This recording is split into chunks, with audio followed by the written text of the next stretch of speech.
All right. Well, welcome, Dr. Sheila Tablani, and happy New Year to all of you.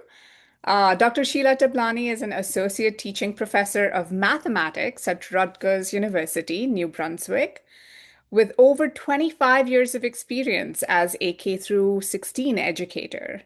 Her scholarship focuses on compassionate, student-centered pedagogy that bridges the research to practice gap and advances student efficacy, belonging, and equity across STEM disciplines. She is the author of the guidebook for reducing the novice to expert perception gap in mathematics that led to the development of the 3C pedagogical model, which integrates mistake-driven and identity-affirming pedagogy and addresses the cognitive bias, the curse of expertise. Her RR2PG, which is Reducing Research to Practice Gap instructional framework, grounded in cognitive science and social emotional learning, also informs RR2PG, a faculty support group she leads, as well as Connect STEM, cross-disciplinary communities that support evidence-based, interdisciplinary instructional practice. Dr. Tablani designs interdisciplinary curricula and hands-on learning experiences that address student efficacy and achievement gaps in STEM, including Math 125 and the Error Lab seminar, and leads faculty development initiatives supported by NSF and Rutgers grants. Her contributions to student success and broadening participation in STEM were recognized with the 2024 Rutgers New Brunswick Chancellor's Faculty Excellence in Broadening STEM Access Award. Wow, that's quite a bio, Dr. Tablani. So with that, I'm going to hand things off to you.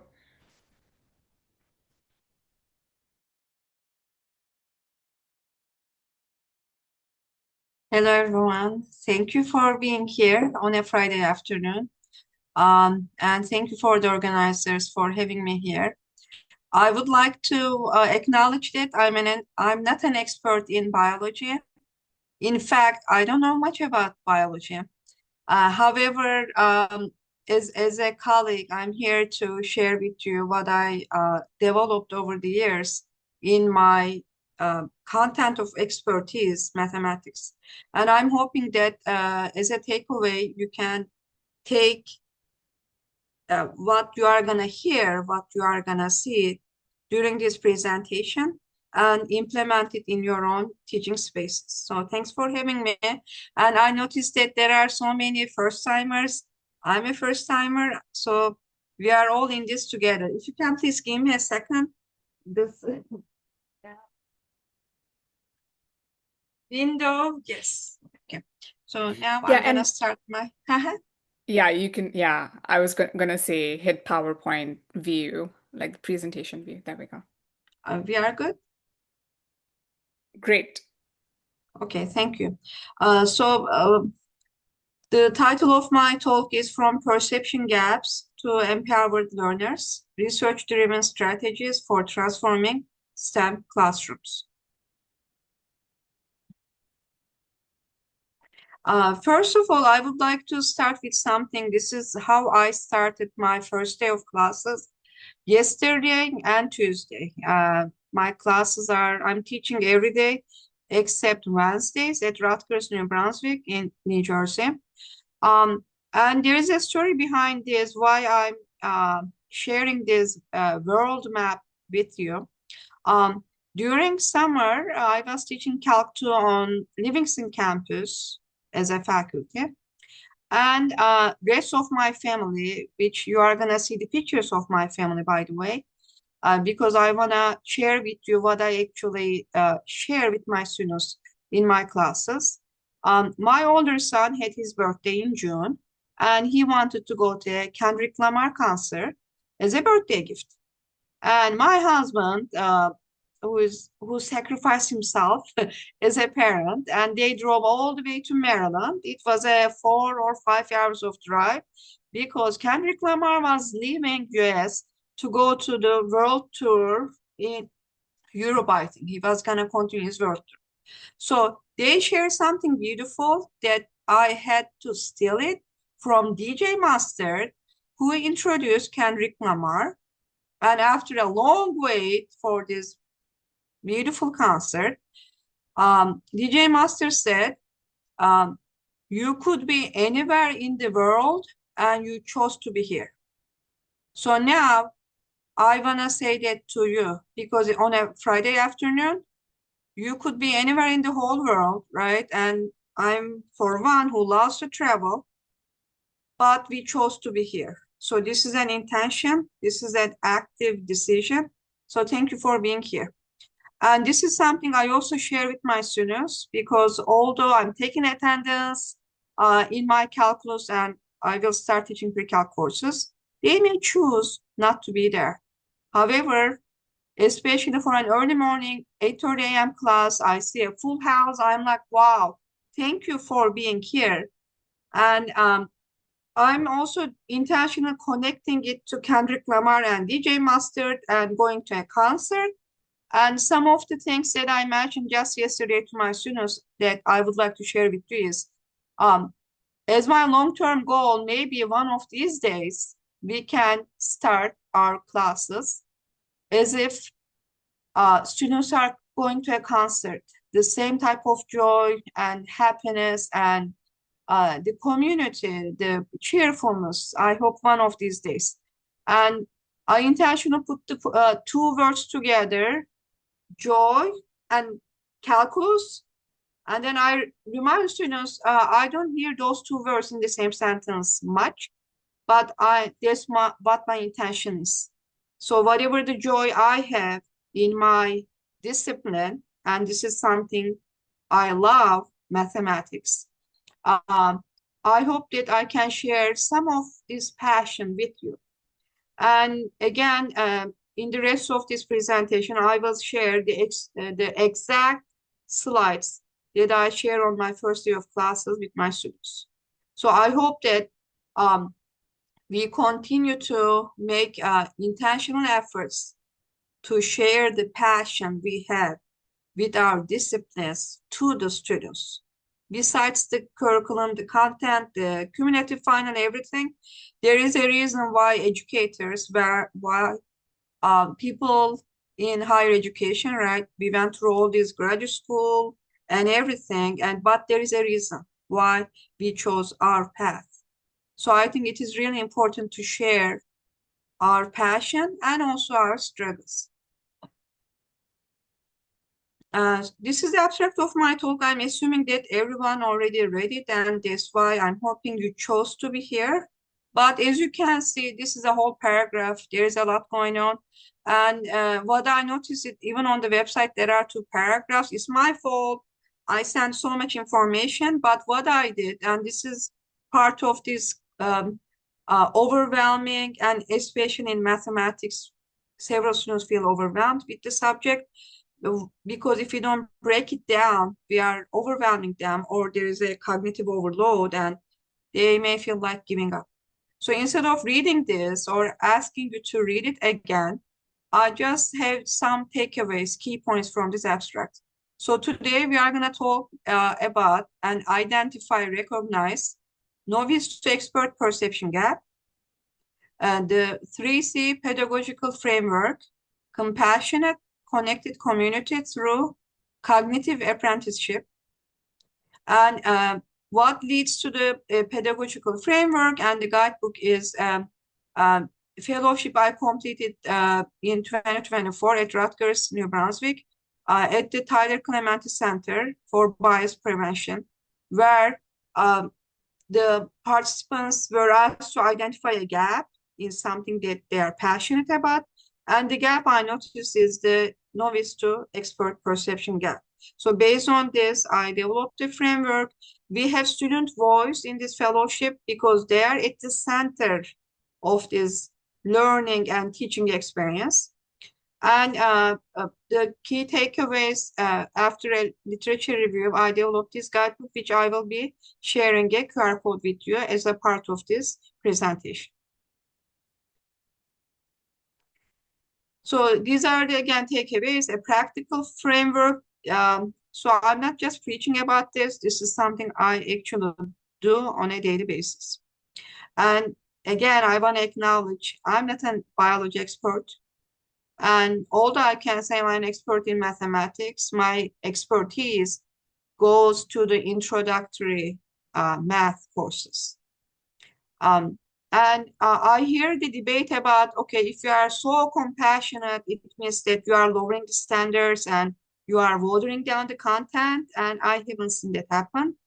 But I do know that there are colleagues who believe that when we are being more inclusive or being flexible, it doesn't mean that we are lowering our standards for the students.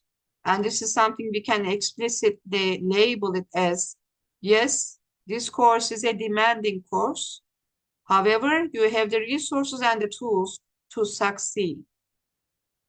We are not going to lower the curriculum. Calculus is the same calculus since 17th century. It didn't change much, but we are changing. Our students are changing. Therefore, I think it's important to adapt what we are doing based on the current interest. So we don't lose the students. And we will talk about the DFWs, the Ds, the F failing, and the withdrawal that we end up not retaining our students, as we all know it. Student voice and belonging matter, and I have also one question for you later in the presentation. So if you can, please put it in the chat. I think we have your name, your position, department, school, what state you are coming from.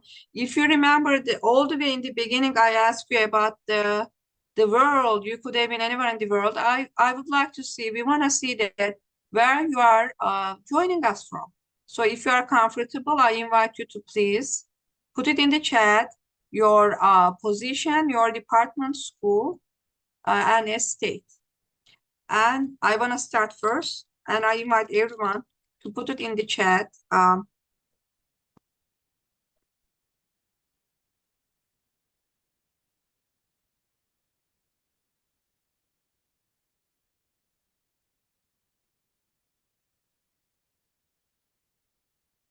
Okay, I'm putting it in the chat. Are we good?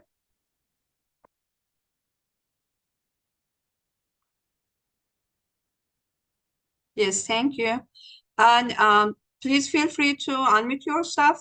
Renate, if I'm saying your name correctly, you are #1 participant. Great job.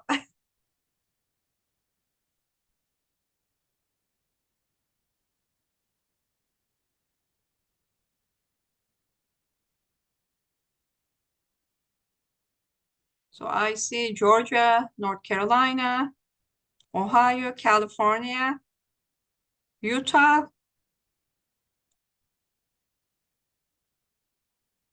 many returning students. Melanie, my colleague from Raritan Valley Community College. Hello. New York. Okay, that's wonderful. So thank you for your participation. And maybe at another workshop, I'm also trying to be mindful about the time we have left. I would also invite you to share your interests. And this is something I do with my students day one. I have a separate slide for that. I would like to share the exact slides that I share with you, with my students. And this is my story. I joined Rutgers as a full-time professor in 2019. And before that, as the organizers read my bio, I was a high school mathematics teacher for 11 years in New Jersey. So in other words, the students, I helped them graduate in K-12 setting. And especially my main focus was the high school seniors. When I came to the post-secondary level, university level teaching, I noticed that as if these students over summer, the students that we used to treat as minors and accommodated at multiple levels, suddenly they became adults that they should figure everything out themselves. Not only that, from the student side, that's what I observed, which was shocking. However, as a professor or a teacher, an educator, lifelong learner, I also noticed that when I full-time transitioned to college teaching, I noticed that, okay, I used to go to these PDs, workshops, presentations. I used to keep track of the professional growth that I'm committing in. And at the college level, okay, which presentation you want me to join? Or what talk you want me to give. And I noticed that it did not exist. So in other words, there weren't explicit expectations for someone like myself or yourself who has a terminal degree in a field, but my label is a teaching faculty. It wasn't a concrete and exact and a mandatory expectation in terms of being a part of a PD, a professional development program. So I would like everyone to give themselves a applaud, because what you are doing is beautiful, that you are recognizing the need on investing in your teaching profession. And in my space, this is not mandatory. And I'm a non-tenure track teaching faculty at an urban institution. So thank you for being here again. So this is me. This is how I look like. I'm like, what's going on? Okay, which PD, which workshop I should be attending or organizing? It didn't exist. I'm like, okay, let me keep going. Because I think when we expect students to become a lifelong learners and succeed in something, I think we need to first model it ourselves. We need to improve ourselves, and it will give an inspiration to the students to also invest in their own learning.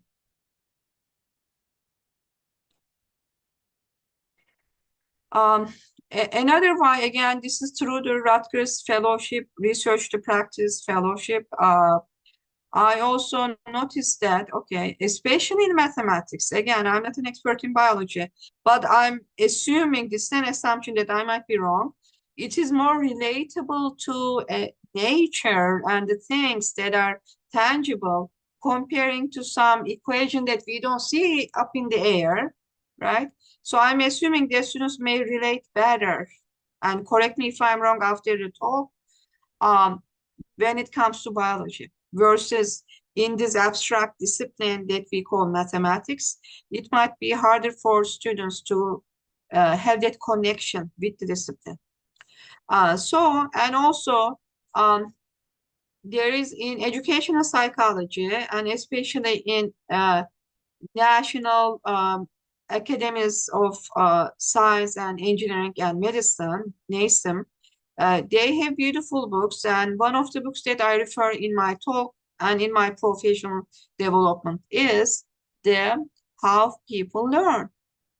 And they talk about 6 different ways that experts and novices are separated from one another. So they don't think the same way. They don't act the same way. We all know there are differences between experts, the domain experts, and the novices. But in this book, How to Learn, it is explicitly stated based on research, 6 different characteristics between the novices and experts. And one of them is called, as an expert, we have this cognitive bias. We think that we know it all. Or it is called a curse of expertise. So what it means is, as I will share an example with you, when I look at a calculus problem, and this is something, again, something I like, something I'm getting paid to teach, where students are not getting paid to come to my class. In fact, they are paying tuition. And as we all know, in this country, the tuition is expensive, to get that knowledge from me as the expert. So in other words, as an expert, when I look at these beautiful calculus problems, word problems, let's say, the way I see them is not the same as how my students see it. But if you are not aware of this, then we may assume that this is easy to me, it should be easy to you. Which part of this you don't get? This is so easy because I do it every day, and something I share with my students is this is something I do it as a hobby. I like solving math problems. This is something I enjoy. Like, of course, I also talk to them about my Clash Royale addiction on my phone, and I'm at like level 15, and I have some students challenging me, let's play a game together, which I say after the semester is over. But again, there are differences between the experts and novices, and I think as an expert in the field, we need to recognize it, we need to identify it, so we are more aware when we are teaching the curriculum that we are very familiar with, that we are deeply interested in.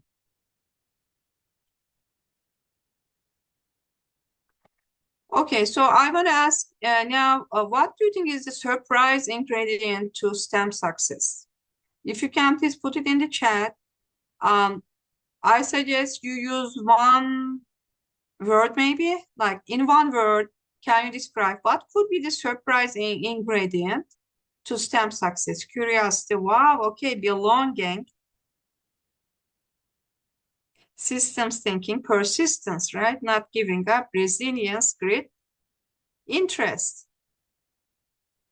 So we can actually group these, right? So I have seen that curiosity, self-efficacy, resilience, and students have an interest in STEM. Intrinsic passion for the subject. Not giving up, right? Persistence, resilience. So there was a Forbes article from a few years ago. According to that article, it was the belonging. According to this article that I will be happy to share a PDF of it, which I got it from Rutgers libraries, that the surprise ingredient to STEM success is the feeling that they belong, the sense of belonging.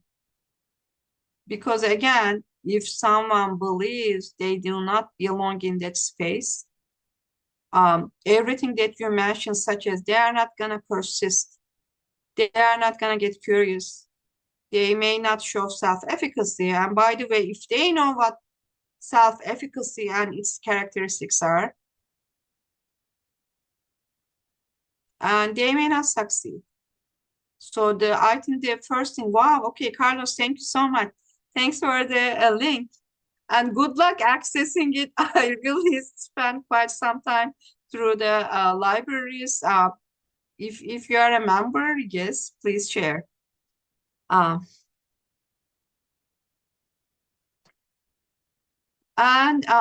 in 1950s, there was a New York Times article that mathematics, the discipline that I'm passionate about, was labeled as the most hated subject. And I think right now it's a battle between chemistry and math, especially these so-called gateway courses that even our students know are now gatekeepers. Organic chemistry and introductory calculus. Yes, those are considered they do their job well in a way. They are keeping the gates to STEM.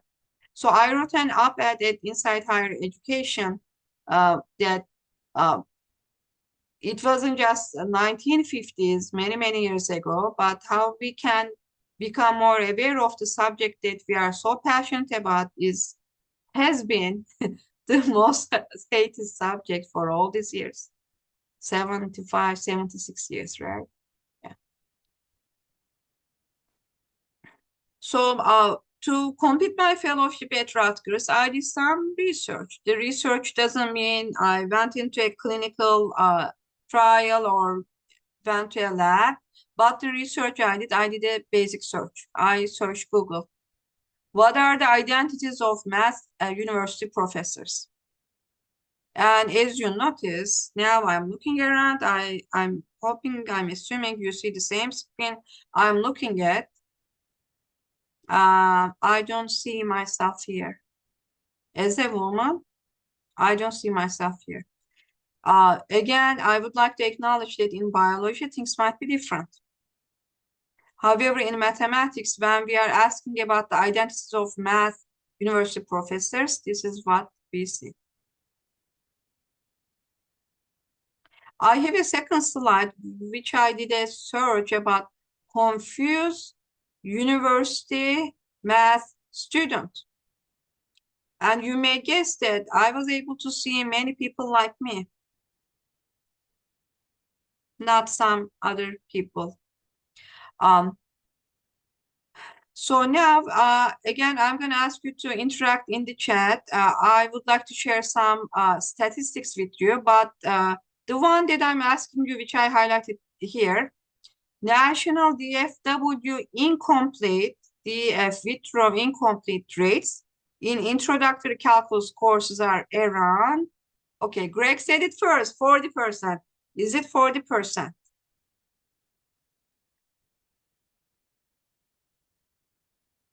30, 25, 30. So it's between 25 to 40%, right? Wow, 50%. Okay, half and half. So like half the students who are in my class first day, right? According to statistics, that half is gonna either get a D, F, withdraw from my course, I cannot retain that student, or they are gonna have an incomplete, right? 50%, 41.5%, right, Carlos? National four-year graduation rate. So this is for the effect of introductory calculus courses.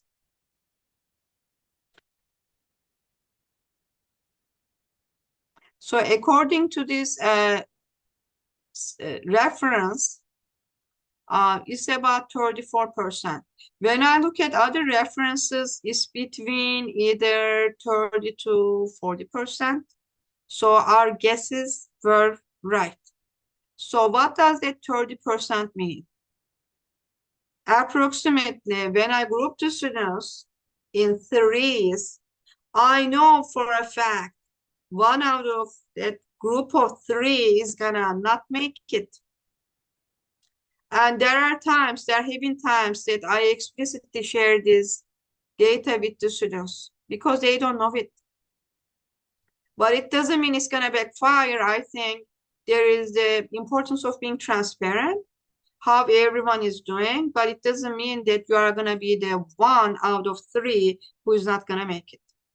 But I think it's important to educate ourselves, just like we are doing right now. And again, thank you for being here.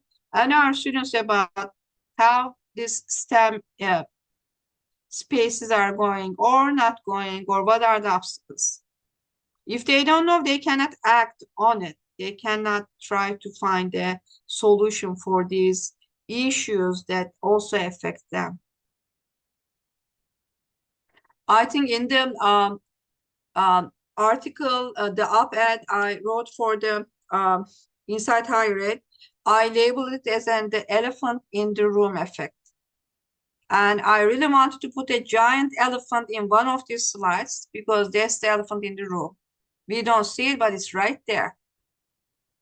Because as an expert, I think as an expert, as the professionals, as someone who went through all this graduate school and trusted with being the expert in the room, there are several things we can do better. And one of them is just like you are doing right now, attending this talk with us. So how do you feel about it? Are you surprised? Or according to all these numbers that you put in the chat, thank you, everyone. If you can try to describe your feelings in one sentence, what could this word, I apologize, not a full sentence, but one word, what would that be? How do you describe what you just saw about 30, 35%? Sad, unsurprised, very discouraging, very disappointing. Yes, sad and disappointed in the system. And As Mike said, we are in the system. We are part of the system. Sad, but not surprised. Exactly. Powerless. So I think as a faculty, we have power. And I think the important part is to remind students they have a power. They have voice in this. Sad, yeah.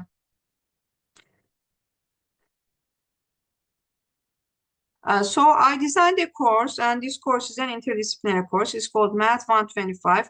This is how I started getting more involved in this interdisciplinary work, or to be very precise, how people learn effectively. Because as a teaching faculty, I feel like I need to know how my fellow humans learn effectively, so I can design these teaching experiences that will help them with their learning. So this is the data, and I would like to say that some of these students are on academic probation, which means they are on academic probation for the first time, second time, and there may not be a third time for them to be on academic probation. This is the data that I received that we have since 2022. So the point is there isn't any magical ingredients to it. I think the secret is to explicitly tell students that they bring strengths and assets into the classroom. So we invest in them to become a more effective learner. So in this course, I explicitly is labeled a math class, but I don't teach any math. And it's the students who are improving their GPA, who are lowering their DFWs. It's the students, because I don't teach any content. What I teach is based on, as our organizer gave in the biography, is I teach students the cognitive science and the social emotional ways, the mindsets, the stereotyping, the experiences they bring to the classroom, in addition to how people learn, what is the science behind humans learn effectively. They can retain information better, so they don't forget. What are the ways to study effectively? And I hold them accountable. Their study log, they submitted to me, that becomes part of our weekly assignment. And these are Pomodoro. I wrote a journal publication about it. I have the reference at the end. And so far, every semester, when I ask students, what is your favorite assignment in this class? Every time I hear Pomodoro sessions, because that's where that accountability is. So in other words,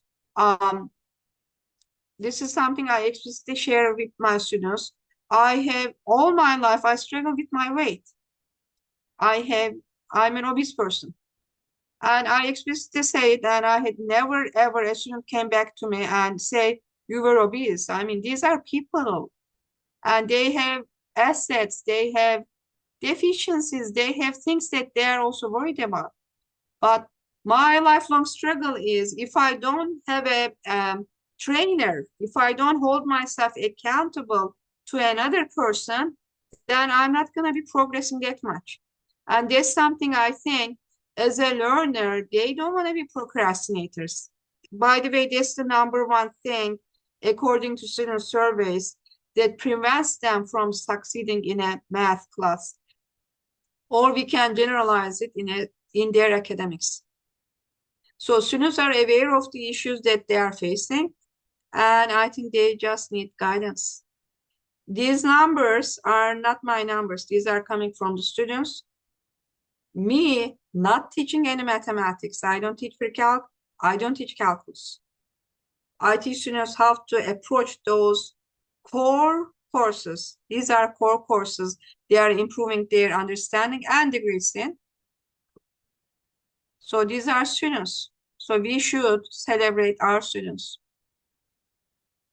And I think in every institution, if we have courses like this, without depending on any STEM content, it could be 1 credit, 2 credit, hybrid. That's how I teach the course. I only meet once a week. And the rest of the week, I'm holding them accountable by assignments with personalized pathways, where that is their final project. So this is some of the feedback from the students: game changer, trendsetter. And again, this course, and just like the 3C pedagogical model that I will be talking in I'm checking the time now, 4:37, is about investing in the students as learners.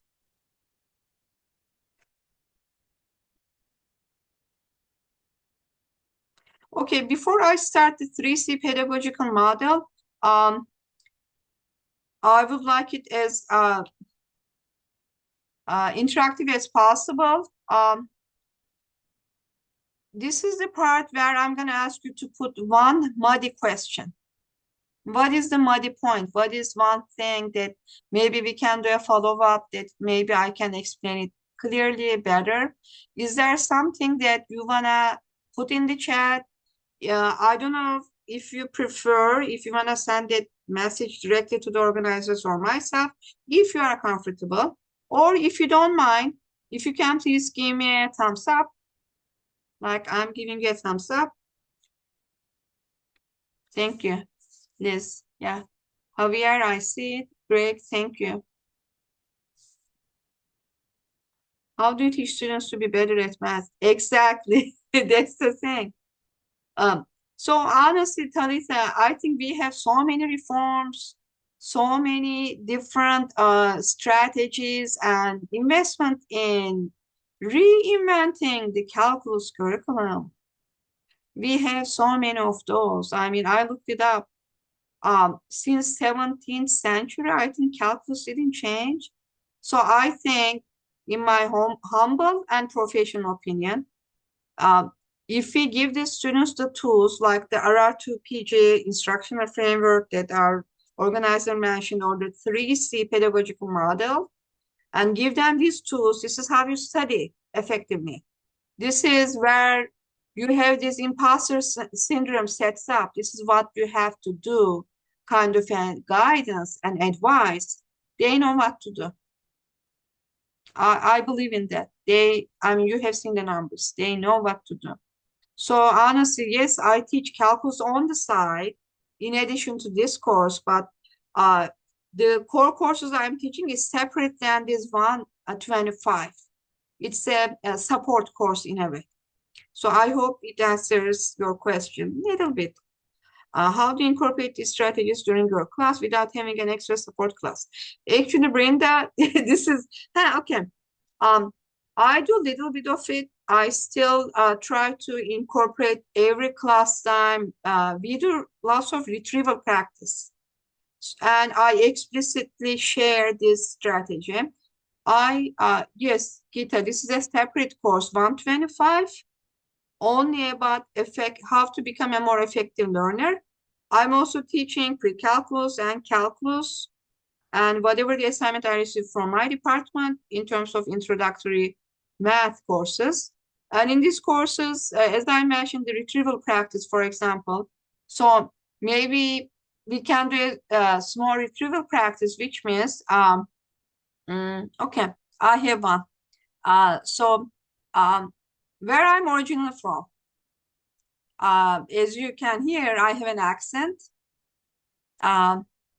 I mentioned, right, where I'm originally from. Do you remember where I'm originally from? I live in New Jersey, 20 years. But before that, I was born and raised in a specific country. You want to guess? And maybe when you are retrieving, you are going to remember that I did not mention it in this presentation. But we did mention Savali, right? Savali, when Savali did the introduction, we talked about two frameworks. So now, do you remember those frameworks, what they stand for? So again, this is the retrieval practice. You are trying to remember something you just heard about 25 minutes ago.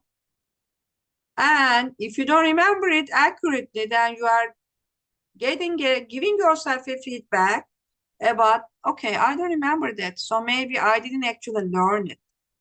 Because in order to the curse of expertise, I also share with my students explicitly that they have an illusion of competence or illusion of confidence. So In other words, I have the curse as the expert. I'm cursed with my knowledge. I know it all. And I have these students, very capable students. They have this as a novice learner. They do have this thing called illusion of competence. So they may think I'm competent, right? I'm taking notes, I'm listening to my lecturer, I'm doing great, and I'm telling them, how do you know that?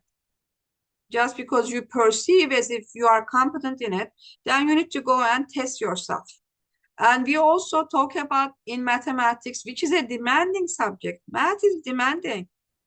There is a lot going on. Again, I'm not a biology expert. I'm not going to even say anything about it.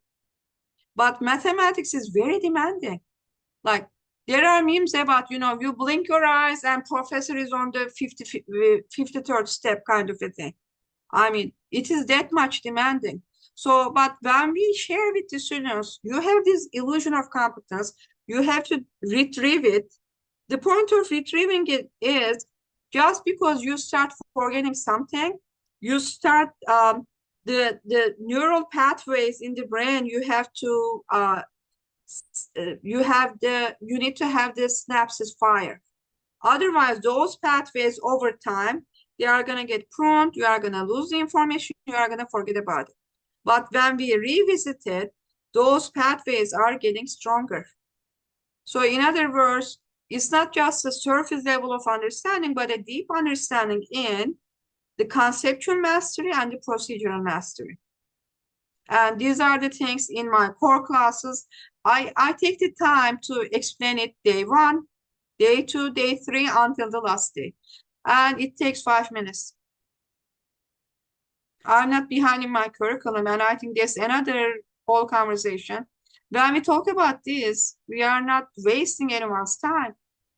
I'm not spending 75 out of an 80 minutes lecture time on this, but as a learner, they need to know about this so they can become a better learner. They can become a more effective learner. How many credits is the hybrid course? Is 2 credits course, Gita. Okay, now, what I would like to share, and please keep the questions, the muddy points coming if you are comfortable. I want to share my second slides. These are the same slides that I share with my students. So day 1, I share this with them. And I acknowledge that they might know welcome. In addition to welcome, they may also know a different language. So the native language I have is here, Turkish. Hoş geldiniz. And I also explicitly say that, yes, I do have an accent, and this is part of who I am. This is part of my identity. And I noticed that several of students, they can relate to that because they may have an accent. They might be coming from a different country, or if not like me, which I'm a first gen here, they might be second gen, third gen, or they may know someone who might be embracing some other culture or a subculture. This is a welcoming space. So after this, I share the same slide that but what we did, we have an affirmation that comes after this. I'm in love with that, and I really encourage you to try it. It's so powerful. It's a powerful statement. Then I share my family pictures because these are the people that I care about. And I remind them about the people they care about. And I show them that over the years, my kids were little, now they are young men. And I share it with them that these are the people that I love, I care about, including my parents. Then I share my story. My bachelor's, master's, and PhD are not in mathematics. They are in computer science. How did I get here? I followed my parents' passion. They wanted me to pursue computer science. Again, I just noticed that I went to college at a different millennium because I went to college in 1995 to 1999. It's not even a different century. I mean, if you really think about it, like I'm from a different millennium in a way, like as if it's like 1,000 years ago, which is not. But I noticed that pursuing a career in computer science is not gonna give me happiness. So I love math. I love interacting with people, and you have noticed that I like to talk, right? So all these passions, I need to put them together. Otherwise, having these degrees in computer science, I couldn't imagine myself in front of a computer programming and interacting with this box and ignoring the people over there. And I noticed that uh, for some of the first year students, this is something relatable because it could be the family pressure, society pressure, peer pressure that they might be following someone else's dream. So again, my parents, I love them dearly. They are right here, and that was their dream for me. It wasn't my dream. And I also connected when you choose a career that you are really passionate about, then it doesn't feel like a job. It feels like as if it's a hobby that you enjoy. So you feel more content when you do your job. Although 8:30 a.m. classes are a little bit challenging for me, it's a whole different conversation. So yes, I share this with them also, and I share that in I wouldn't dare to share or teach my courses the same way that I learned in a different country about 30 years ago in a different setting. So I talk about the research about how people learn effectively, educational research. I also invite them to get involved in the whole campus. And at Rutgers, we have beautiful opportunities, thanks to our Chancellor, Francine Conway, who is the first woman and a Black woman to be the Chancellor of Rutgers, New Brunswick. She brought in many initiatives. I have students that I'm partnering with in the Scarlet Well Ambassador Program, where these undergrad students, they write grants and they get a grant and they have leadership experiences. So I share this along with Inclusive Teaching Partnership, which our students are eligible to apply for. So first day, I do a little bit of calculus, pre-calc, algebra stuff, but my main thing is this, to have these students, especially first year students, to introduce them to the whole class culture and the university culture and the opportunities that exist.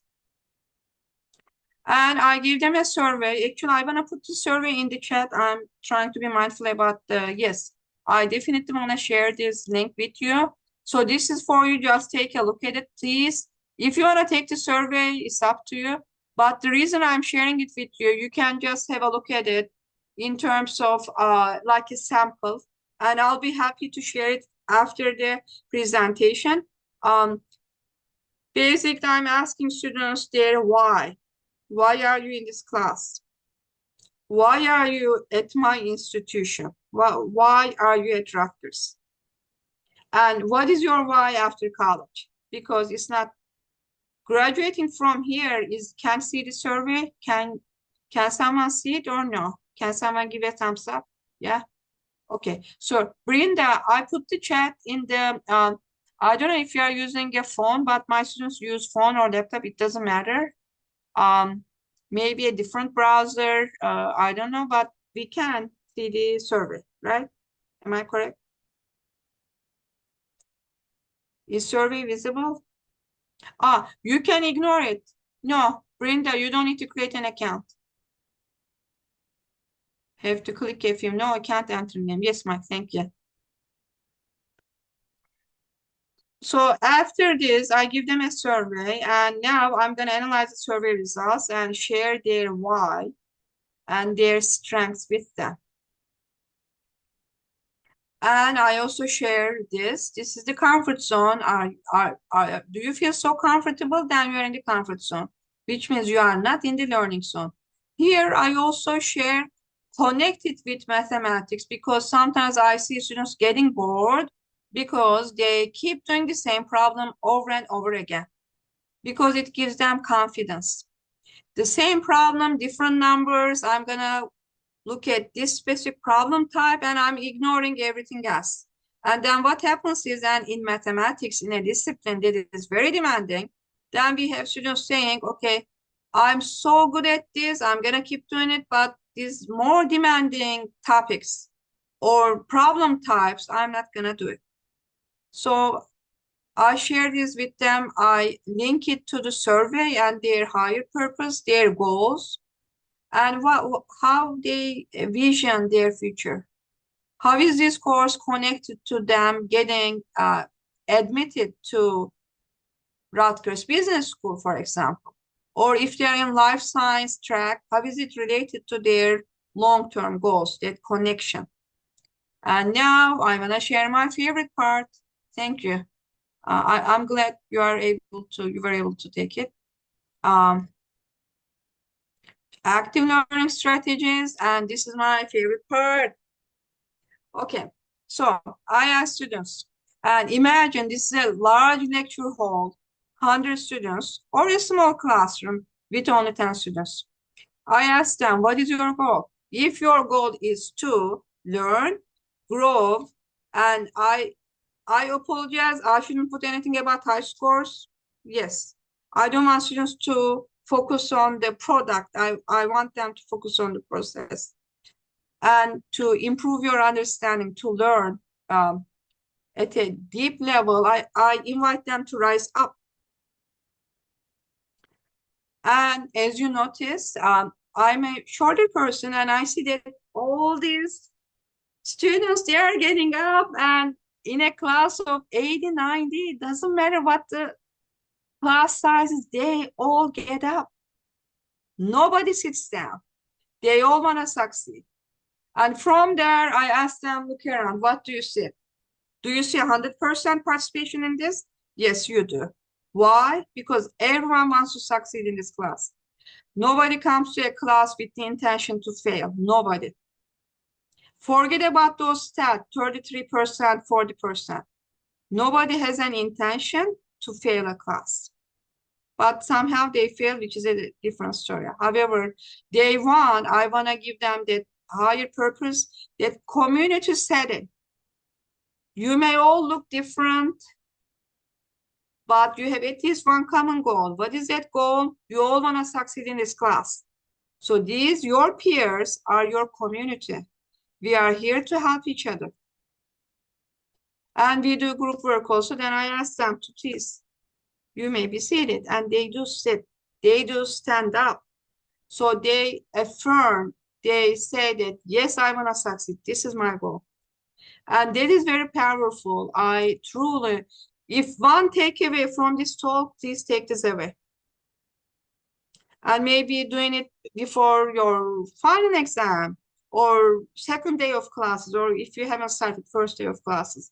And keep reminding them, this is a community. You all want to succeed. You may have different interests, but everyone wants to succeed in this class. And I asked them these questions as an icebreaker, 10 questions they get to pick. I used to tell them as a whole class, pick 2 questions. Now what I'm doing, I'm giving them an agency. I asked them, do you want to decide on it in your smaller groups? And you may guess that 100% says, yes, we want to decide on the 2 questions ourselves. They don't want it to be a mandate for the whole group. They want to go to their smaller class group, introduce themselves, what's your name, which major, what are you doing, and then pick these 2 questions. And honestly, the answer to question 2 is they wouldn't be in a class. They wouldn't be in a class. If money and time were now object, they wouldn't be in a calculus class. And then we laugh about it. Because that's the truth. And then I sent them to a scavenger hunt. I used to lecture about my own syllabus, and I noticed I already know my own syllabus. Why would I give a whole 20 minutes talk about my syllabus? And then in that group, or if they want to change their groups, they are more than welcome to do so. Here is a Canvas syllabus, which I emailed you a day before. Open that syllabus. I'm asking you 7 different questions. When is your midterm? Do we have a group project here? Is it the end of the whole world if you miss a quiz, which is not because I will be dropping some certain number of lowest quiz scores. So I want them to discover it instead of me preaching them about the syllabus that I created that I already know. I invite students to do it. And then a few math problems. That's what I did just yesterday. Two math problems. Turn it in as a group, put the group members' names, turn it in as a group. So thank you for your attention. I noticed do we have, Sayali, do we have only 1 minute? Yeah, we can, take a few questions if you want to answer a few questions. Please, Thank you of so course. much for joining us, all of you. And if you have questions, you can either put them in the chat or you can unmute and ask them. And thank you, Sheila, for Thank you. sharing your time and Thank you expertise for with having me. us. In the slides, I will be sharing the guidebook. I put the link in the chat. If you want to click on it, and you don't need to sign up, sign in, anything. It's just a PDF file that you may get a copy and read. And there are some practical strategies that feel free to adopt. And please stay connected. Is Yeah. enrollment in open tools? Yes, Latanya, they are. However, um, as you know, we have several repeating students. They are repeating their core math courses. So the class is right now full with 40 students. But I hope that my department decides to open up more sections. Thank you. I noticed someone had their hand I up. think Gitanjali had, Yes. had her hand. How much time do you spend on your icebreaker activities and Mm, in the first lecture? I'm yeah. always Uh, running short of time. I put it as an 8 minutes, but I noticed 8 minutes is way too long, so I reduced it to 5 and I time ourselves. I put Okay. a timer so they can hear time is up, and it's like abrupt silence, like they are Okay. talking, chatting, and then okay, time is up, everyone. Right. Okay. Okay. So I only spent 5 minutes on icebreakers, but I do have various different activities in addition to the icebreaker. Okay. Thank you. Great Thank you. presentation. I enjoyed Thank it. you so Thank you. much. Thank you. Bye-bye. Yeah, Thank you. well, with that, thank you everyone for joining us and hope to see you next time. If you have more questions, Sheila, if you have a few minutes, you can stay back. If not, thank you for joining us and hope you continue to come every 2 weeks. Saili, will you be sending an